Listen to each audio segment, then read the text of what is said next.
Hi everyone, எல்லாருக்கும் வணக்கம். நான் உங்கள் Vishnupriya, tarot reader. VP tarot தமிழ்ன்ற channel பிடிச்சிருந்துச்சுன்னா சப்ஸ்கிரைப் பண்ணுங்கள், லைக் பண்ணுங்கள், ஷேர் பண்ணுங்கள். 2025 மேச ராசிக்காரவங்களுக்கு யூனிவர்ஸோட மெசேஜ் என்ன வந்திருக்கு அப்படின்னு பார்க்கலாம். அதுக்கு பைல் 1 அண்ட் பைல் 2 சூஸ் பண்ணுங்கள். பைல் 1 சூஸ் பண்ணுறவங்களுக்கு யூனிவர்ஸோட மெசேஜ் என்ன வந்திருக்கு அப்படின்னா ஸ்ட்ரென்த்.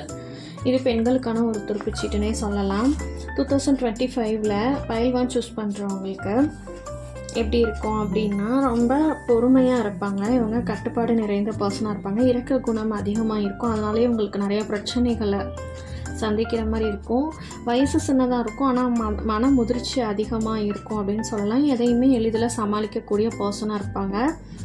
இவங்க ஒரு சக்திக்கு நிகரான பர்சனாகவும் இருப்பாங்க. எவ்வளோ பெரிய பிரச்சனை இவங்கக்கிட்ட வந்தாலும் அதை எல்லாத்தையுமே இவங்க சரி பண்ணிடுவாங்க அப்படின்ற மாதிரி இருக்குது.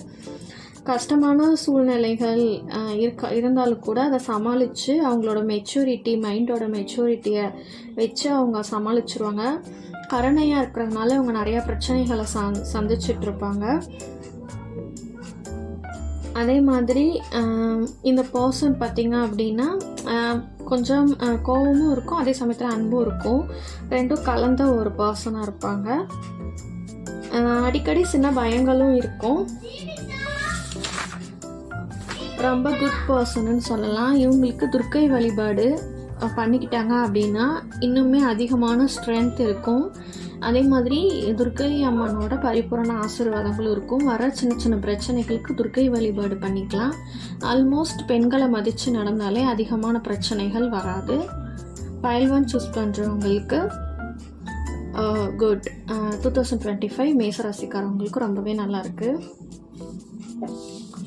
அடுத்து 2025 பைல் 2 சூஸ் பண்ணுறவங்களுக்கு மேசராசிக்காரவங்களுக்கு என்ன வந்திருக்கு அப்படின்னு பார்க்கலாம்.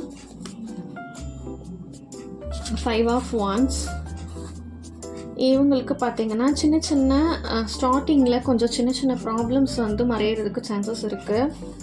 கொஞ்சம் உறவுகளில் மோதல்கள், சின்ன சின்ன ப்ராப்ளம்ஸ், ஃப்ரெண்ட்ஷிப்பில் அதிகமான சண்டைகள் வரதுக்கு கூட சான்சஸ் இருக்குது. ஸோ ஸ்டார்டிங்லேயே பிரச்சனைகள் வர மாதிரி இருக்குன்னா நீங்கள் அவாய்ட் பண்ணிக்கிறது நல்லது. இல்லாட்டி காம்ப்ரமைஸாக போகிறது நல்லது. இல்லாட்டி அதுலேருந்து நீங்கள் விலகி தனியாக வந்துடுறது ரொம்பவே நல்லது. ஈகோ ப்ராப்ளம்ஸ் கொஞ்சம் கொஞ்சம் இருக்கும். குழப்பமான சூழ்நிலைகள் இருக்கிறதுக்கு சான்சஸ் இருக்குது. தவறான வழிகாட்டுதலில் கூட சில பேர் கஷ்டப்படலாம். ஸோ எதையுமே ஸ்டார்டிங்லேயே ஒரு பர்சனை பற்றி நீங்கள் தெரிஞ்சுக்கிட்டு, அது உறவாக இருந்தாலும் சரி, நண்பர்களாக இருந்தாலும் சரி, நீங்கள் ஸ்டார்டிங்லேயே காம்ப்ரமைஸாக போகிறதோ இல்லை விலகி வர்றதோ உங்கள் எதிர்காலத்துக்கு ரொம்ப நல்லது. உடல்நிலையிலையும் கொஞ்சம் ஜாக்கிரதையாக இருக்கணும் அப்படின்ற மாதிரி இருக்குது. பணம் கொடுக்கல் வாங்கலையுமே இப்போதைக்கும் நீங்கள் யாருக்குமே பணம் கொடுக்கல் வாங்கல் வச்சுக்கக்கூடாது. கொஞ்சம் நாளைக்கு தள்ளி போடுறது ரொம்ப உங்களுக்கு நல்லது அப்படின்றதையும் சொல்கிறாங்க. தேவையற்ற கருத்து வேறுபாடுகள் வரதுக்கும் சான்சஸ் இருக்குது. ஸோ கொஞ்சம் ஜாக்கிரதையாக இருக்கணும். பைல் 2 சூஸ் பண்ணுறவங்களுக்கு ஆன்மீகத்தில் உங்களுக்கு ஈஸியான இறை சக்தி கிடைக்கிறதுக்கு வாய்ப்பு இருக்குது. ஸோ ஸ்பிரிச்சுவல் பாத்து எடுத்துக்கிறது நல்லது.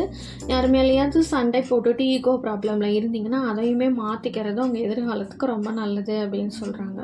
பைல் 2 சூஸ் பண்ணுறவங்களுக்கு மேசராசிக்காரவங்களுக்கு நம்ம சேனல் விபி டேரோட் தமிழ்ன்ற சேனல் பிடிச்சிருந்துச்சுன்னா சப்ஸ்கிரைப் பண்ணுங்கள், லைக் பண்ணுங்கள், ஷேர் பண்ணுங்கள், கமெண்ட் பண்ணுங்கள். Detail reading, personal reading available. Interest இருந்தால் DM பண்ணுங்கள். தேங்க்யூ.